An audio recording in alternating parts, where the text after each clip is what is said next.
Very good morning from me. I'm sure you're all familiar with a small anecdote about Albert Einstein. When he passed, as he did every semester, the exam questions to his secretary, she looked at them and replied immediately, "But Professor, these are the old questions from last year." And all Einstein said was, "Yes, the questions are the same, but the answers have changed." Applying Einstein to the Geneva results, are we witnessing finally new answers given to the old questions, or did we accept old answers pretending they were new ones because they were given by new people?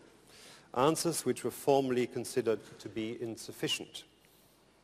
Sunday's interim agreement, as we all have learned, places constraints on Iran's nuclear program, including inspections in exchange for providing the country with a degree of financial relief from the existing economic sanctions, plus the right to enrich uranium with a lot of room for interpretations. I would like to use the next 3/4 of an hour we have to first of all ask our experts to give us their perspectives and insights on the deal, but then to widen it and look beyond the battle of interpretations and beyond the interim agreement and discuss how a comprehensive, lasting agreement should or could look like.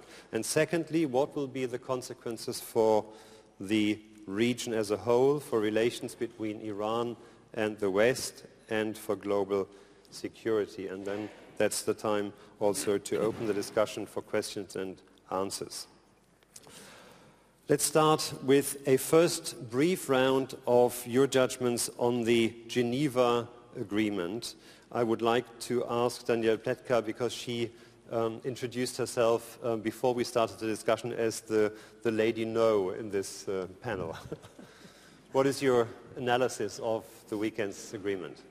Before I give any analysis, let me say good morning to everybody and thank you again to the Körber-Stiftung for putting on this conference. It's not my first visit, and it never ceases to be a fascinating conference with wonderful guests and wonderful speakers, so I'm delighted to be here.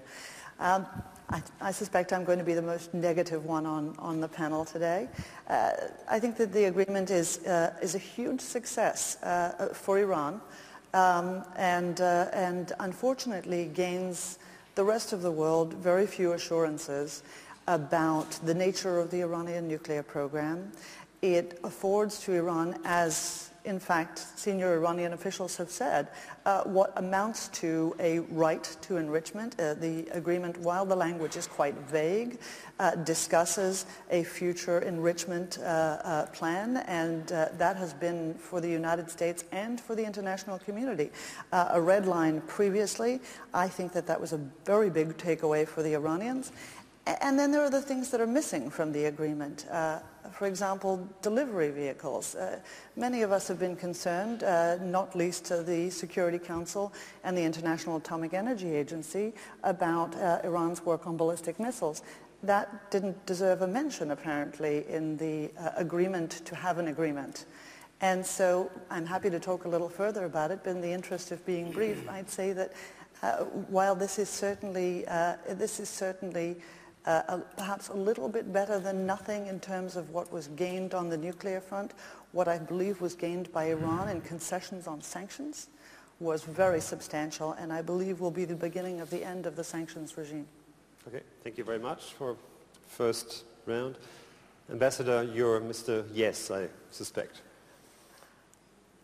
Good morning, everybody. First of all, I also would like to express my gratitude to Körber-Stiftung and German Foreign Ministry for the event. That sounds like after elections. I first thank my voters. I think we can sort of just go to the point.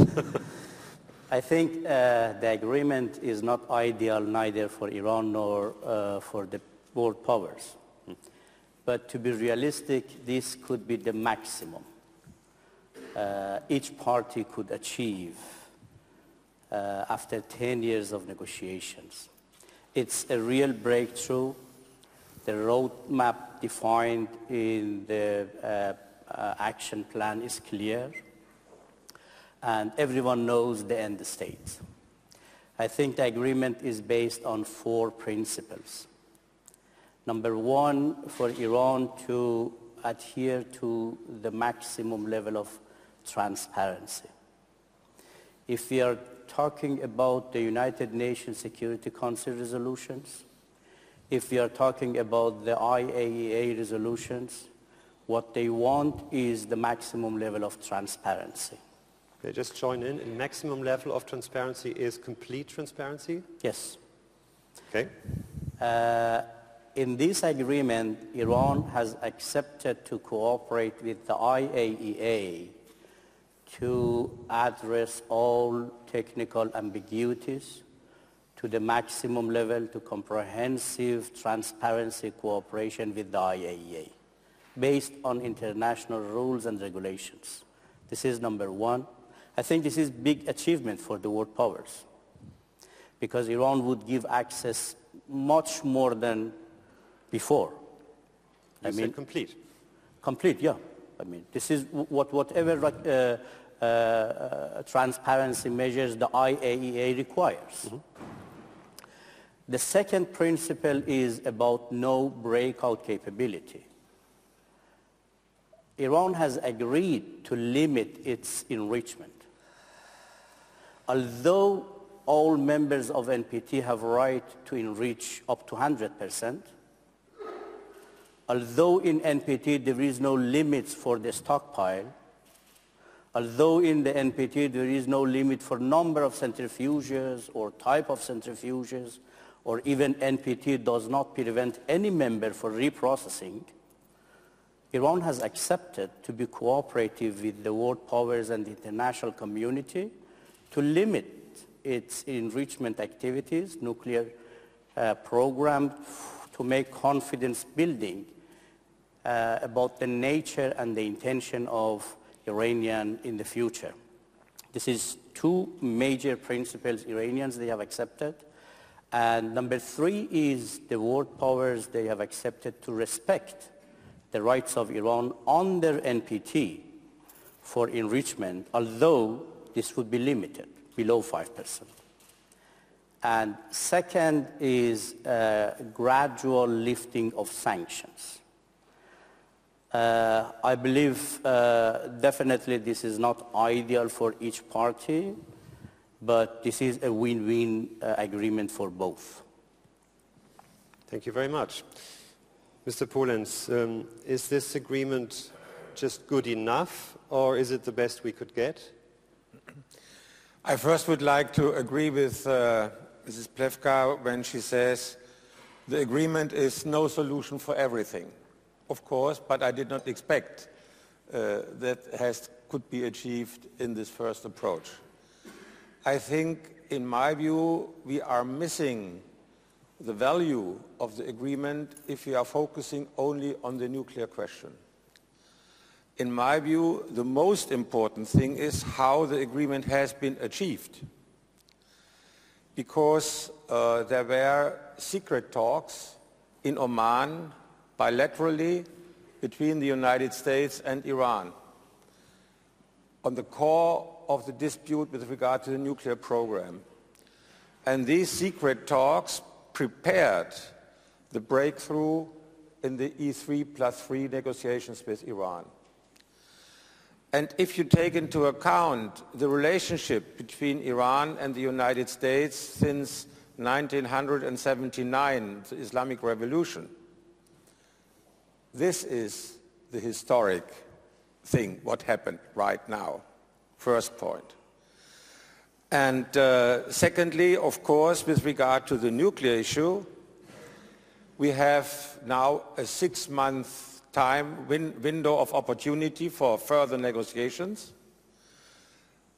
And the Geneva Agreement gives the direction in which this general agreement might be worked out. And the goal is that we get objective guarantees from Iran that the Iranian nuclear program remains peaceful one and forever. And this means transparency, additional protocol, this is mentioned in the agreement, and this means, of course, also a restriction to some of the activities we have seen so far. But the discussion, and we will come to that in your third part, which you announced, is what would it mean if the way is done successfully to the architecture of security in the region, if Iran will go out of its isolationist position and plays a more important and hopefully constructive role in the region. What will that mean for present alliances, for future alliances, and for the opportunities to get to a common security architecture in the region, an inclusive one? I think this is what is on the agenda for the time being. Thank you very much. But these secret talks, I'd like maybe to get a confirmation sort of by nodding if they really have happened or if it's sort of a open secret to everybody. I think the main reason made this breakthrough possible was perhaps three reasons. Number one, the change in U.S. position from no enrichment to no nuclear bomb. The reason we failed in 2003 to 2005 with EU3 was because the U.S. position was no enrichment. That's why we failed. Today, the reason they agreed is because President Obama's red line is no nuclear bomb, which Iran has never had problem to make a deal based on no nuclear bomb. I think this is the main reason. But Number two is direct talks between Iran and the U.S. Okay. And these talks has been done in 2012, 2013. Iran was talking with other members of EU3+3 directly, except the U.S. That's why this was really a blocking point. But the U.S. talks with the U.S. are supposed to have started in spring 2011. Is that right? Spring 2011, I don't know exactly whether this has been spring 2011, but I know that direct talks during President Ahmadinejad and more during President Rouhani. This was definitely important to bring a breakthrough. I agree with Ruprecht. And number three is election in Iran, which totally changed the political atmosphere for a deal. That does shed an interesting light on the question, what has been the driving force for the agreement? Because if we discuss sanctions as sort of the driving force for the agreement, and know that the talks have been going on since 2011 with a different personnel, I wonder how you interpret this.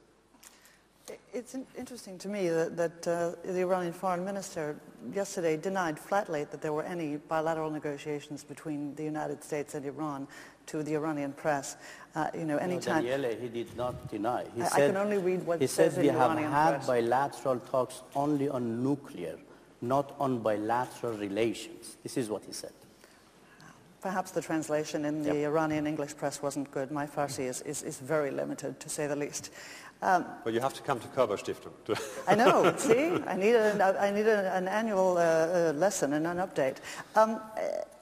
I'm sorry, tell me what the question is. My main question is, if you look at the driving force for the agreement, in your judgment, is it more the sanctions that brought Iran to agree, or is it a different set of personnel, like a colleague of mine called the President Rouhani the Shiite Gorbachev? Looking back, I mean, if it started in 2011, that seems to be less likely. I hope he's the Shiite Gorbachev, because of course that ushered in the end of the Soviet Union. I suspect he is not. I think that there were a few things. Mr. Mousavian had an article just a couple of days ago, Ambassador Mousavian had an article saying it wasn't the sanctions. I think most of us have little doubt that the sanctions were, let's say, helpful perhaps in focusing the Iranian regime on the importance of this issue to the international community. Did they bring Iran to the table? Well, no, I think that Iran has always been willing to come to the table. The question is what Iran was willing to give. And as the ambassador rightly says, Iran has never been willing to give on what it describes, although the NPT, in my view, does not describe as its, quote, inalienable right, unquote, to enrich. I think that a lot of this has to do with the change in personality at the top in Iran. I agree with you entirely.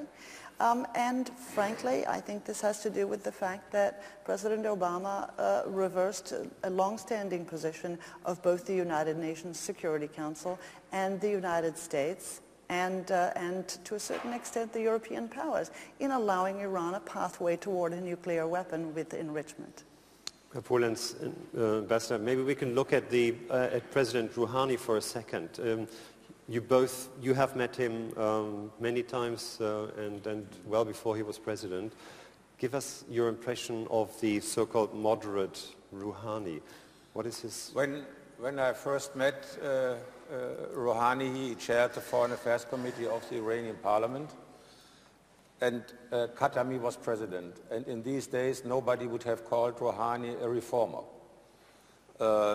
And in my view, Rouhani has not changed personally, but everything else has changed. So now he looks like a reformer in present Iran. And yes, he has announced also with regard to the internal affairs of Iran some kind of relief with regard to human rights, the human rights situation, which is important.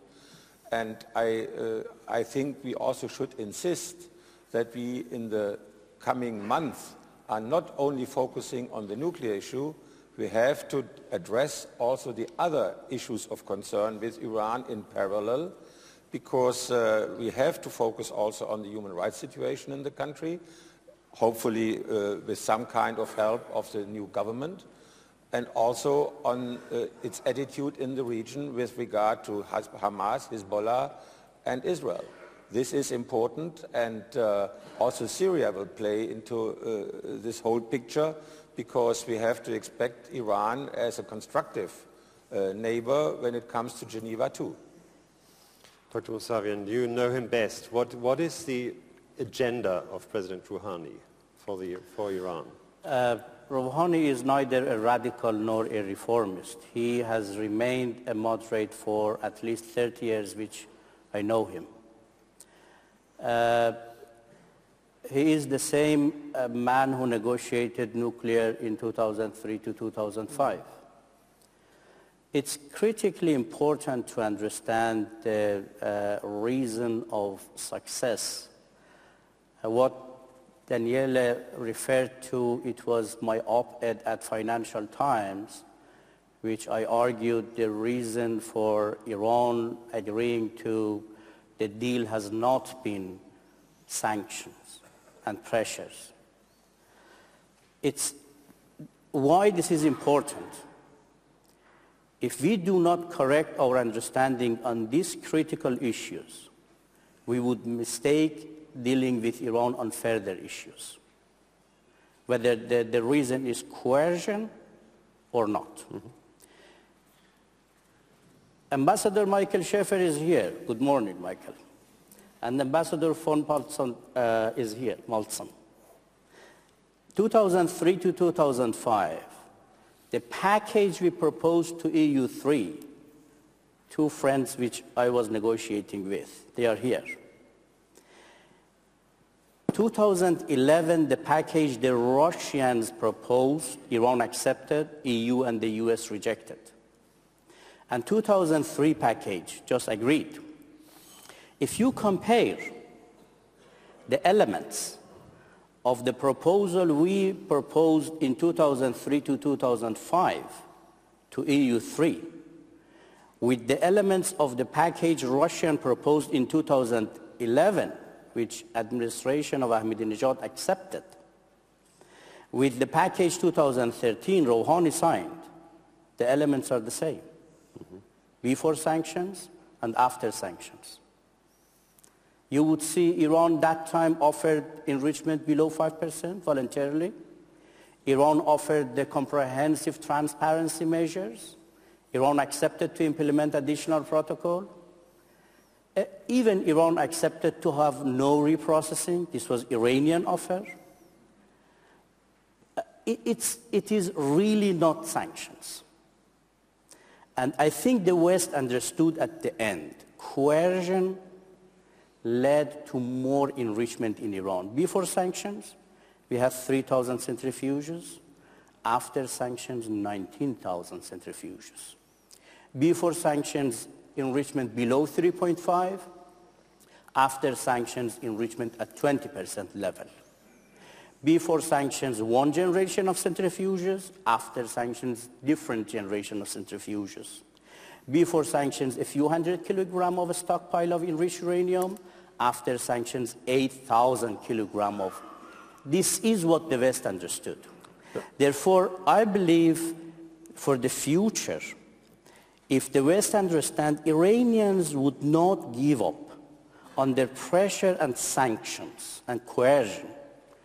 And if the language of threat is removed, if they are ready to deal based on mutual respect, then they would find Iran very open, moderate, and cooperative.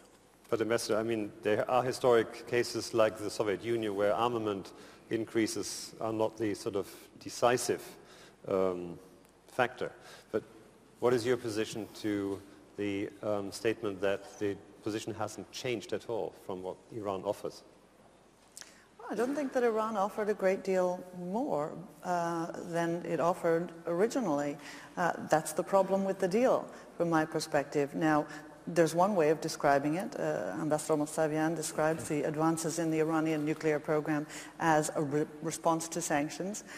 Most of us, the International Atomic Energy Agency included, see this as Iran's drive, notwithstanding sanctions, toward the ability to have a breakout capacity for a nuclear weapon, not to make a nuclear weapon. I want to underscore that. The problem really is that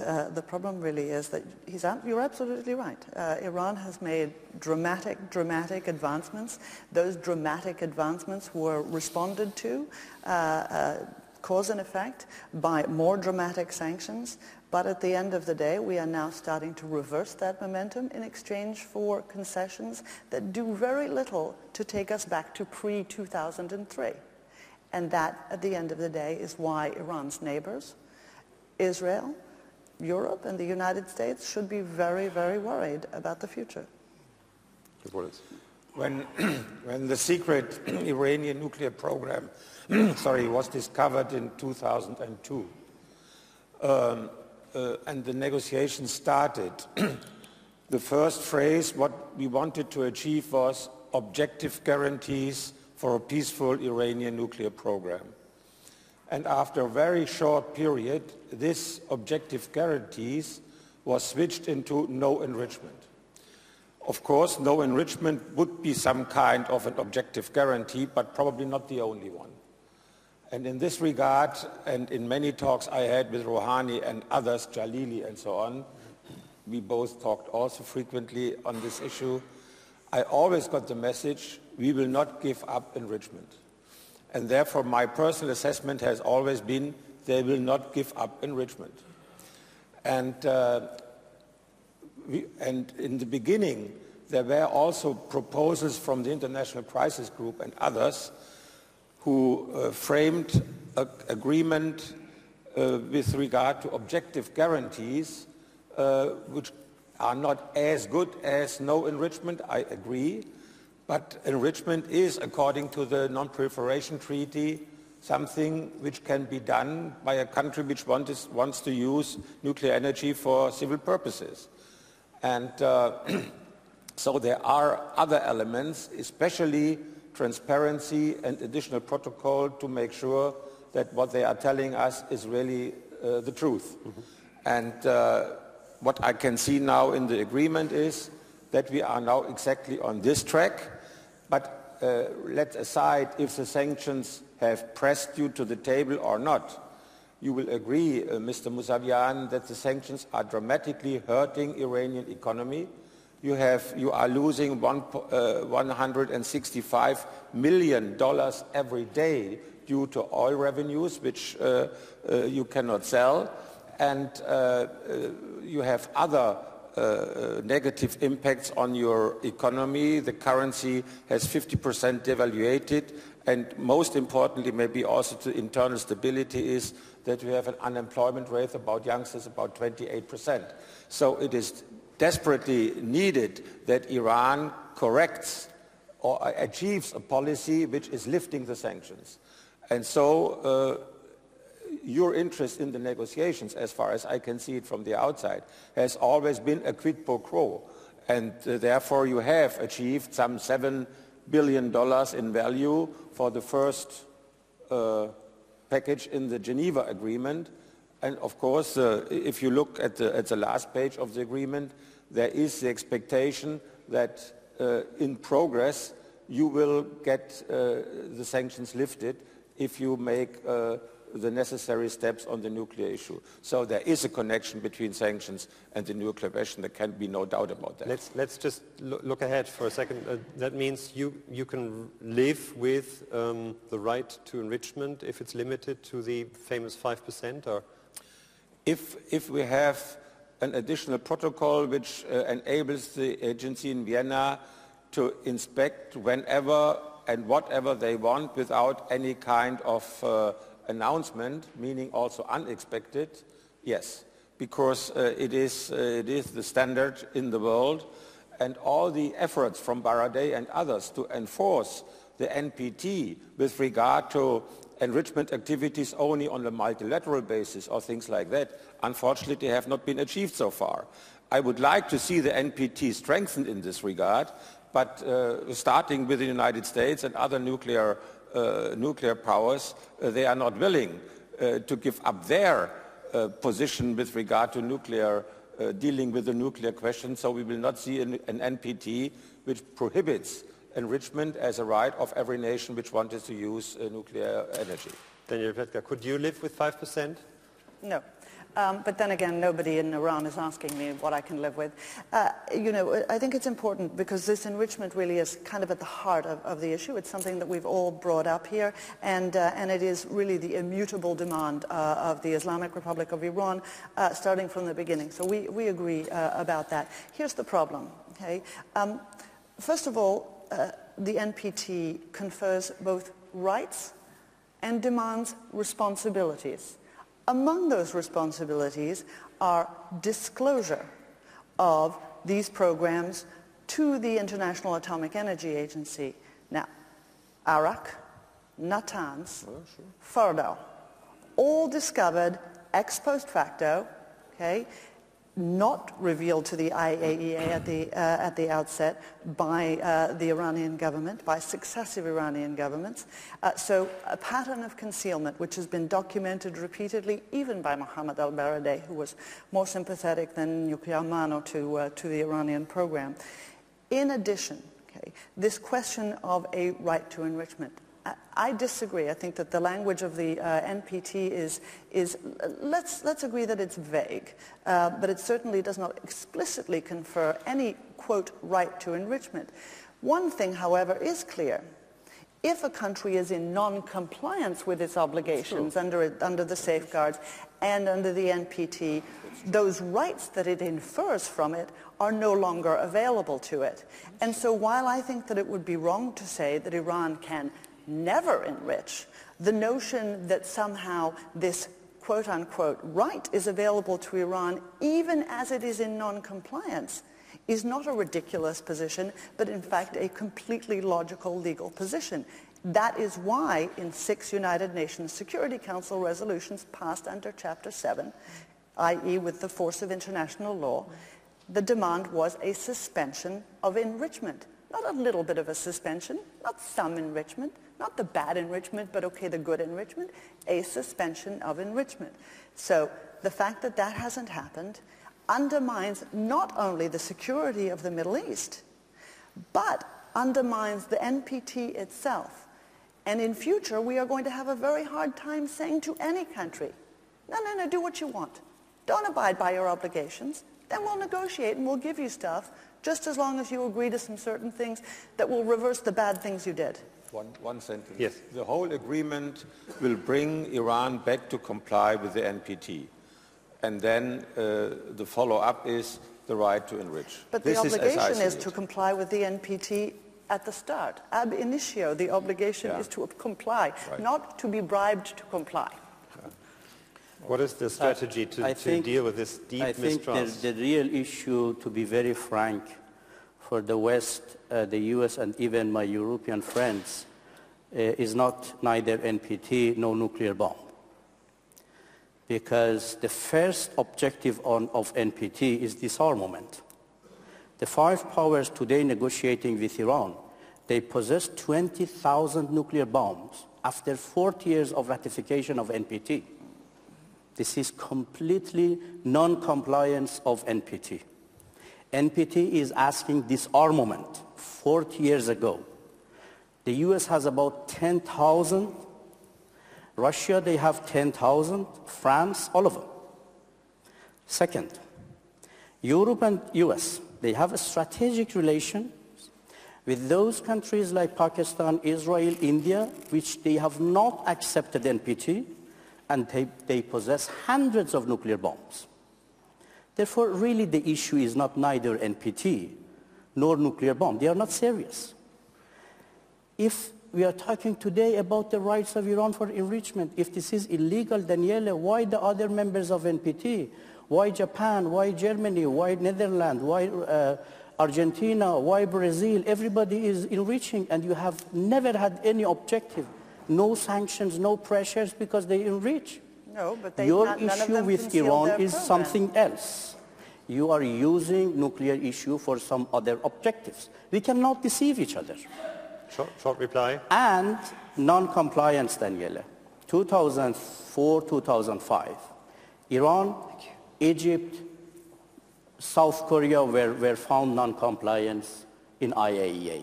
3 countries. Mm-hmm. How did you treat Egypt and South Korea? Both countries were required to come into compliance. They got non-compliance. There was no problem, no referral to Security Council, no sanction, nothing. Only you referred Iran. Because Mubarak was your ally. And you don't care if your ally even possess nuclear bomb like Israel. Could we at this point sort of not try to go back too far? And I'd like to look ahead of,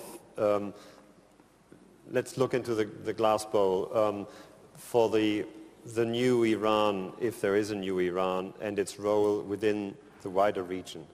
Can I start with Ruprecht Polenz? There is a chance, and Iran is now in a position at a crossroads, starting with Syria, for instance, to get a ceasefire in Syria and hopefully then negotiations for a post-civil war Syria. The neighboring countries are important, and Iran plays an important role because aside of Russia, Iran is the most important supporter of the Assad regime. And without Iranian pressure, Hezbollah probably would not have joined the civil war in Syria. Can I just slot in a question we got from Twitter here from Carlander? How can the Iran deal impact the upcoming meeting in Geneva regarding Syria? Yeah, of course, the Iranians have to use their influence on Hezbollah and Assad to bring them to a position where we see a ceasefire in Syria and where we see a path for a constitutional process and reform in the end. But we are far from that, unfortunately, and hopefully we will see a Geneva II, and Iran will play a role there, hopefully a constructive one. So far we have heard about ideas how Iran thinks the conflict could be solved, but at the moment, I only see that Iran is still supporting Assad with weapons, with militias, with military assistance, and with Hezbollah. Can I refer to your knowledge of the president? What do you foresee?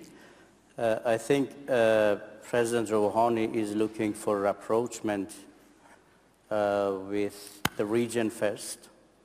This is his first priority. The region means? GCC, Iraq, Middle Eastern countries, neighbors. And second is with the West. Of course, lifting the sanctions are one of his objectives, because this would not make rapprochement with the international community and the region under these sanctions and pressures.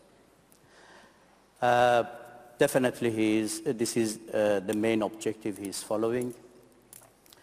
On Syria, I think it's critically important to decide or to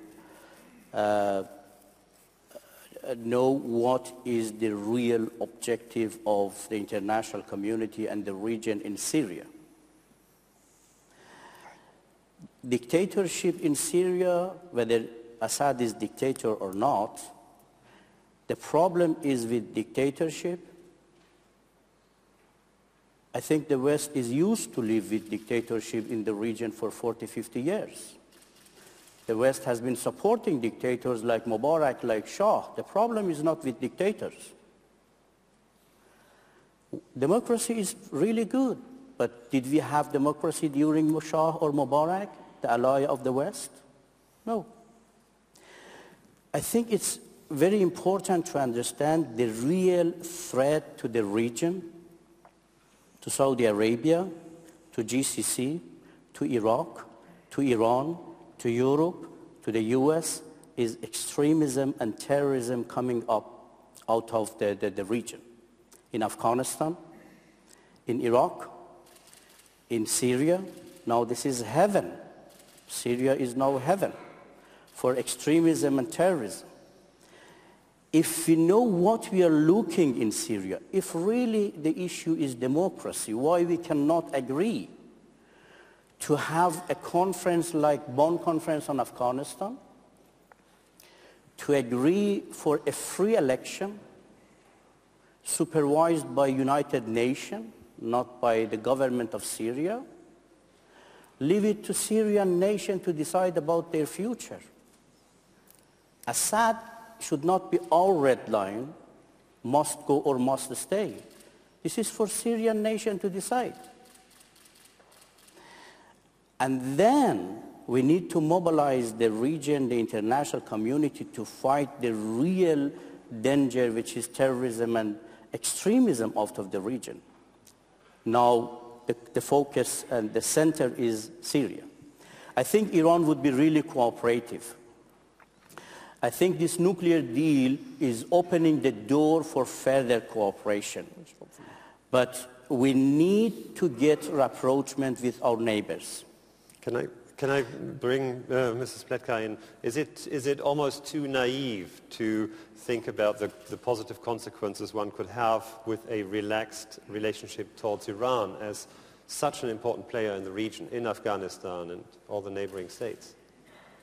It depends who is being naive. Are the Iranians right to expect that this potentially affords them a greater role in the region? No, I think the Iranians are exactly right. Iran has had a vision long before the creation of the Islamic Republic and the revolution of leadership in the Middle East, and I think that it has been exercising efforts in that regard in Syria, in Lebanon, in the West Bank, in Gaza, tried and failed in Egypt, and certainly within the Gulf, in Bahrain, even in Yemen. So I think the Iranians are very active, and I think that they love the idea that the international community would facilitate helping them have a stronger role in the Middle East. As far as our interests are concerned, however, it's my view that this will not help in the region, that it will merely free Iran's hands to interfere further in the business of countries like Lebanon, for example, which is becoming a wholly owned subsidiary, unfortunately, of Hezbollah, which is in turn, at least according to Sheikh Nasrallah, a wholly owned subsidiary of Iran and the Revolutionary Guard Corps. So, no, for me, I don't think this is a terribly good thing. I think that it will be more subtle. I think that it will be more clever. But I think in many ways it will be much more dangerous. I've never believed that it is a good idea to subcontract your foreign policy to anybody, whether it's Mubarak or it's the Kingdom of Saudi Arabia. Certainly I don't believe it's a good idea to subcontract to Tehran. Thank you very much. Can I know Ruprecht Polenz as a sort of positive pragmatist, have a final word from you and then open up for questions. I think we have to look first with regard to our interests in the region. And of course, we want to see stability, we want to see more peace, and we also have, and I will mention this in this discussion, a strong interest in the security of Israel. And therefore, in this regard, I see the Geneva Agreement as a step forward, also in the interest of Israel. I disagree with the assessments of the Israeli president in this regard. Prime Minister Peres is more positive. Right. Yes. And we have to work on a security framework in the Middle East which is inclusive and which avoids to see the region via religious classes in the conflict between Sunni and Shia, and seeing Saudi Arabia as the Sunni big power and Iran as the Shia big power, and they are struggling about who is the biggest one in the region. And if you say we have to still to be very cautious with Iran, I agree, because it has yet to be proven that they will be constructive, and I mentioned some examples, but of course we have also seen in the past with regard to Afghanistan that the Iranians were able to cooperate. They cooperated with the US in Afghanistan, you know better than I do, to some extent. But, and now comes the but, and this to your remark, of course we have cooperated with dictators, because we cannot implement democracy from the outside. But if within an Arabic country like Syria there is demonstration for democracy, then of course we are supportive for those who are sharing our values, our goals, and trying to help them with their legitimate goals. And unfortunately, under Assad, they were not able to demonstrate peacefully for their goals. And with regard to elections, Assad exactly refused what you are now proposing. Thank you very much. As with every sort of good television program, at least one question has been casted. I was told there's one of the young leaders should raise its hand. Please. It so happens that my question has been asked because it has been asked to you through Twitter. So these are the magic of social media. I was interested in exploring what are the impacts on the Syria policy. So it got to you through a different means, mysteriously. Thank you very much. Then the lady here.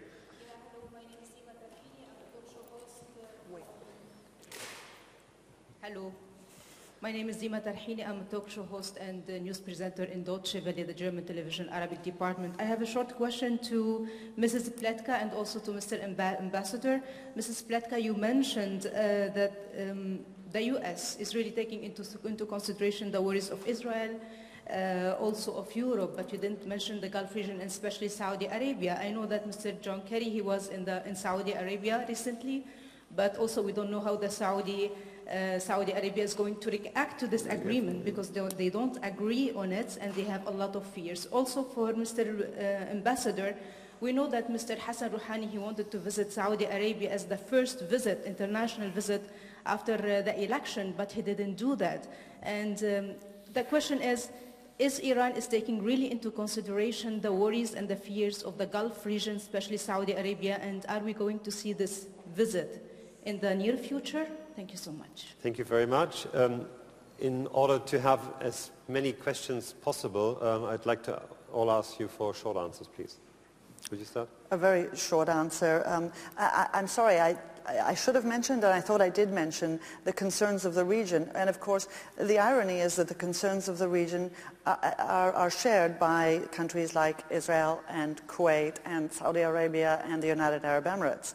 And I saw that the kingdom put out a statement, a cautious statement, praising cautiously the agreement and looking forward to verification of it. I think that more than perhaps the Obama administration, which believes that it understands and sees into the motivations of the Tehran regime, Tehran's neighbors understand very clearly the threat that a nuclear-armed Iran represents because, of course, they're very familiar with the threat that a conventionally armed Iran represents.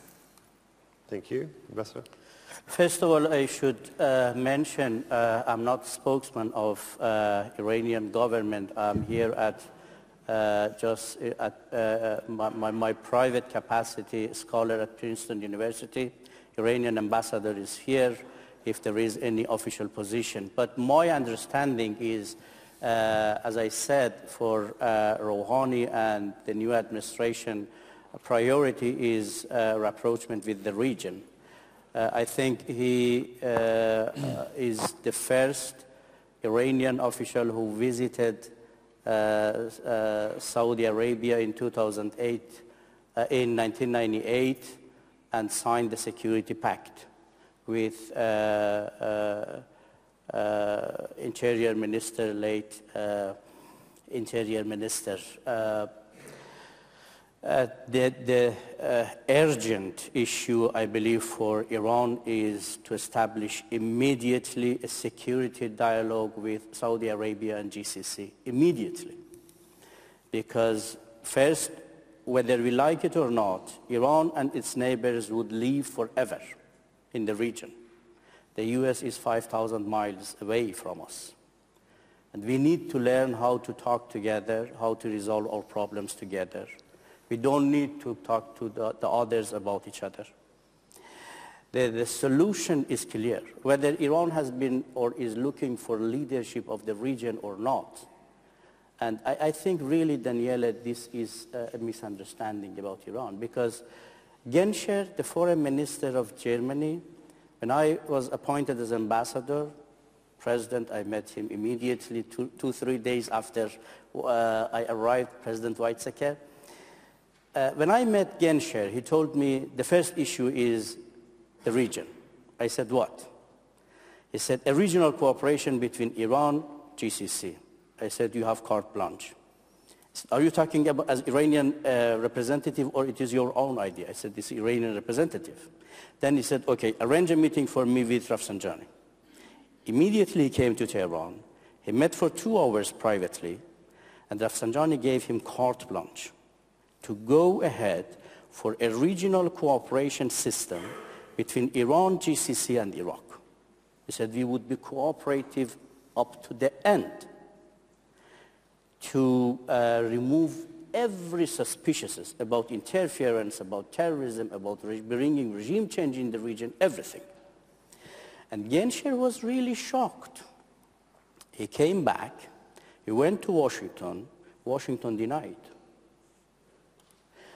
I believe today the solution is this: a regional cooperation system like what you have in EU. The concerns about Iran in the region is like the concerns that the Europeans they had about Germany's role in Europe. Iran is big. We cannot make it small. It is impossible. But we can bring a regional cooperation like EU. During Saddam, I discussed personally, mid-1990s, with King Amir Abdullah, 4 meetings privately in his house. He was ready for rapprochement between Iran and Saudi Arabia. We agreed together for a comprehensive deal for bilateral relations, but he couldn't make decision on regional cooperation system. Today, this is the solution. Thank you very much. I think we have to make sure that Hans-Dietrich Genscher will be here next time. So, please. Good morning. I'm Ambassador of Iran. My question addresses to Ambassador Mousavian. Don't you think that the best guarantee for security, nuclear security of Middle East, is the agreement on Middle East free of nuclear weapons, which has been discussed and decided in 2010 in New York in NPT review conference, and it was supposed that in 2012 we have such a conference, and because of opposition of the United States on behalf of Israel, it didn't happen. And I think everybody knows that, why it didn't happen.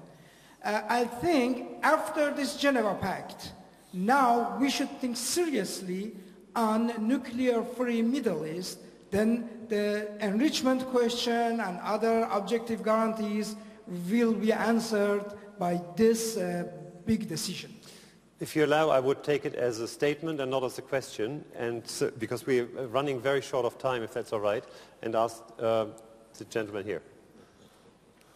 Thank you very much. Stefan Bieling, University of Regensburg. I have a question to Mr. Polenz.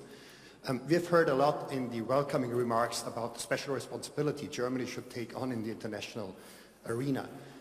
Now, Germany was part of these P5+1 negotiations for 10 years. Do you see any special contributions that Germany made in this deal, or were we simply there? You heard a lot about, excuse me, the French position, of course, of the other players, but what did the Germans contribute in these important international negotiations? Thank you very much. I think that Germany was amongst those who always insisted on the negotiating path to solve the problem. We had some discussions about other means in between. Second, Germany tried to, as a part of the West, keep nevertheless the EU 3+3 together in the negotiations, because it was of crucial importance, and one should also mention this when we ask what are the conditions for what has been achieved in Geneva, that the international community had a common position vis-à-vis Iran. It was not only the West, it was also China, it was also Russia, and this was quite important because Iran does not want to be isolated, and unfortunately they isolated themselves, otherwise we had not seen 6 Security Council resolutions with regard to the nuclear program vis-à-vis Iran. Thank you very much. The gentleman in the last row, please.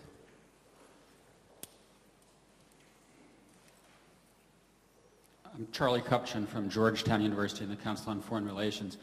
It seems one of the key issues in determining whether we go from an interim agreement to something more lasting is whether the international community can place greater trust in Iranian policy and the regime. And so 2 questions follow. One is to Ambassador Mousavian, do you think that Iran is prepared to change its behavior, that is to say, to comply with requests to open Parchin, to change its policies on supporting terrorism, on Syria, on Iraq, on Hezbollah, in ways that will make the international community feel that this is more than just a technical agreement?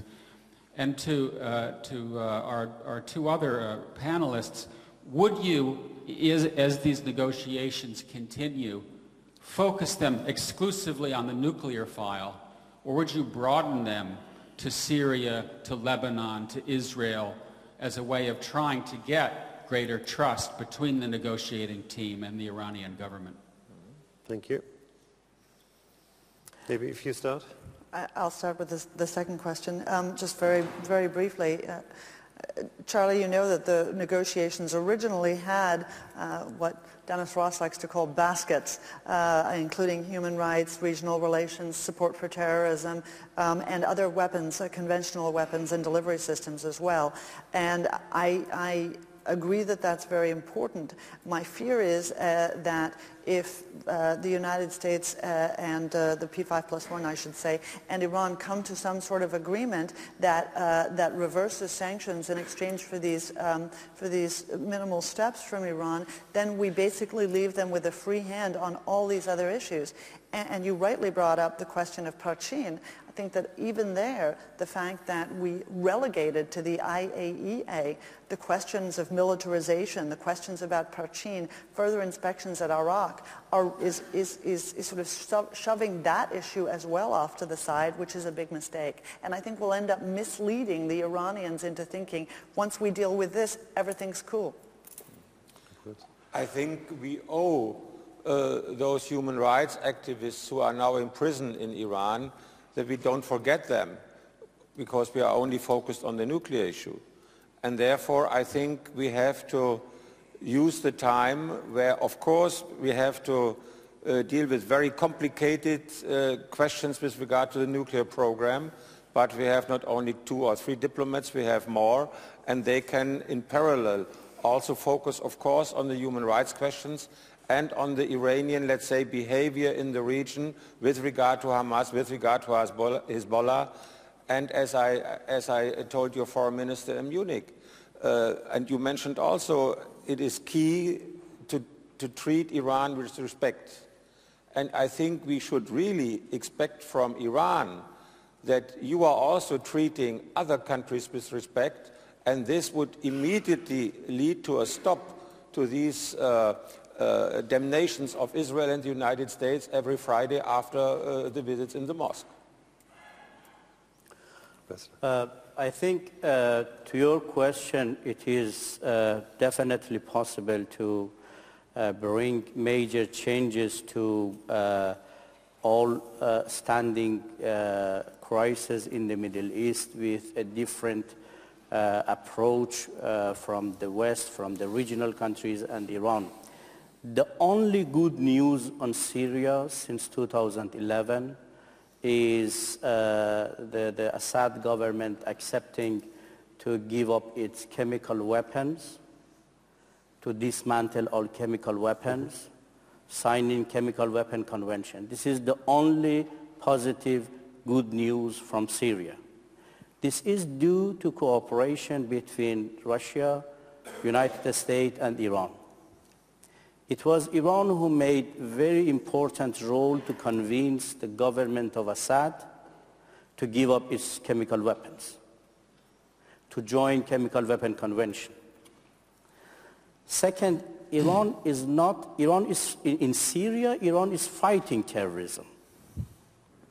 No one has blamed Iran to support terrorism in Syria. I think you are making a big mistake. On terrorism, we have common interest issues with the region and the West and differences. Common issues is fighting terrorism like Al-Qaeda. As Polenz said, in 2001, the U.S. invited Iran, war on terror, to shake hands with the U.S. to fight Al-Qaeda. Iran accepted, cooperated, and we had joint cooperation about Al-Qaeda. Still, this remains the same. This is a joint interest for all of us to find Al-Qaeda, which is the most powerful terrorism organization mechanism in whole Middle East. On Hamas, your difference is not with Iran. Saudi Arabia does not consider Hamas as terrorist. All Muslim countries, Arab countries, they do not consider Hamas as terrorists. If you consider, this is your issue. We have about 50 Muslim countries, 57 Muslim countries, which they do not consider Hamas as terrorists. 95% of the support of Hamas financially and everything is coming from the U.S. allies, our Arab neighbors, Sunni countries. 5% is coming from Iran. Therefore, on Hamas and Israel, you need to deal with Islamic countries. This is not only Iran. 50 countries, Muslim countries, even Saudi Arabia, they do not recognize Israel. Ambassador, we have to. Thank you very much indeed. Thank you very much for very clear and diverse statements. I think we've shown that this is only a beginning, what we've seen in Geneva. I would ask any crisis spot in the world to watch out for the dates of the 4th Berlin Foreign Policy Forum. It might be a good chance to find sort of a first interim agreement. Thank you very much for your interest. Thank you.